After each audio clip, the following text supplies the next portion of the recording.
Yes, muraho nshuti mukurikirana urubuga Isaiah So mumeze muteya.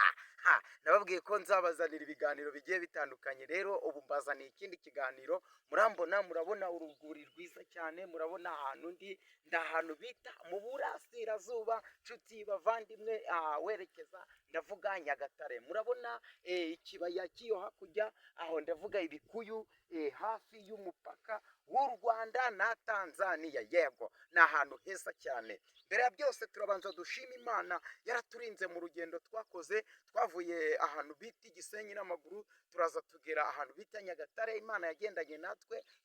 Tukiri aho Nyagatare ni ahantu heza cyane, hari ikibaya, ibibaya ndavuga ibibaya, ibikuyu, ahantu heza cyane, haba amata, haba inka nziza cyane, haba abantu beza cyane. Ndavuga bavandimwe nshuti mudukurikirana, twasanzeyo umuryango.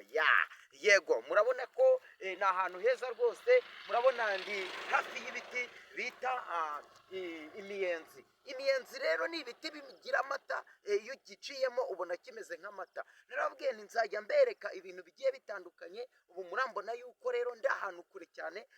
Aho hantu rero bavandimwe nshuti mudukunda, hakunda kuba ikintu bita izuba ryinshi, ariko ni heza cyane. Yego, rero twatembereye, twahageze, twasuye abantu, tuvuye mu kubwiriza, ndavuga ivugabutumwa niryo tuvuyemo. Yego, ese weho narababwiye ni iyo ufashe urugendo ukabona uragiye ugeze, iyo ugiye uri amahoro wakagombye gushima Imana. Ukabona ufashe urugendo ugiye uri amahoro ukagaruka uri amahoro wakagombye gushima Imana. Rero ivugabutumwa twaragiyemo turarishoje turarangije, ariko nshuti mudukunda, nshuti mukurikirana urubuga Isaiah So, mu bibaho ushime. Haba mu bibazo ushime, haba mu byiza ushime, mu bintu byose ugomba gushimira umwami Imana wakurinze, umwami Imana wagutabaye. Haleluya, turanyuzwe, twakiriwe, twahasanze umuryango, ndavuga inshuti n'abavandimwe.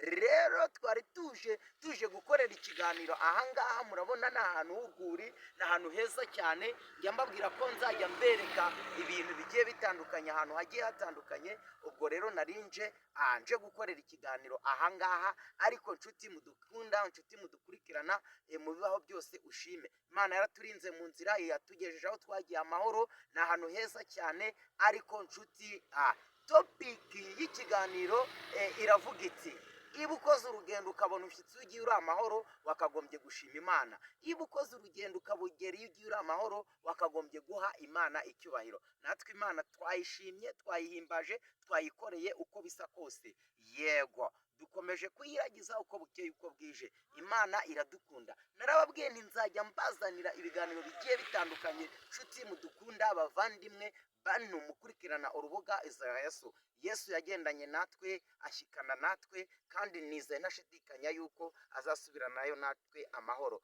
Yego, ntago kwari ukwirata mu rugendo twakoze, ahubwo narindi kukubwira yuko Imana ahantu hose hagiye hatandukanye igendana nawe, haba mu nzira ugenda, haba iyo ushyitse ugenda, ahantu hose Yesu yiteguye kukugirira neza. Twanyuzwe, twakiriwe n'abantu batugiriye neza, baduhaye ibijyanye n'uko umutima wacu wifuza. Abantu ba Nyagatare ni ukuri mwubahwe, umwami Imana ajya abaha umugisha, abamama, abapapa, abana bato, ndetse n'urubyiruko.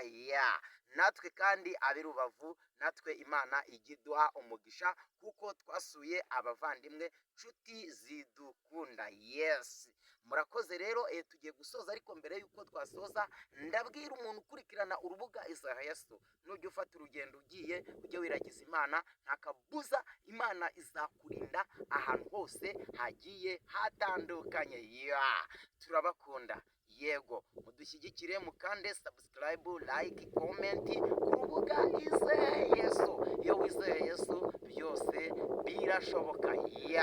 Rero ubwo ngubwo tugiye gusoza ikiganiro, ariko mbere yuko twasoza ikiganiro turabashuhuje, turabaramukije, mugira amahoro ya Kristo. Umwami Imana akomeze abane natwe amahoro. Turi kumwe, tuzabazanira ibindi biganiro bigiye bitandukanye.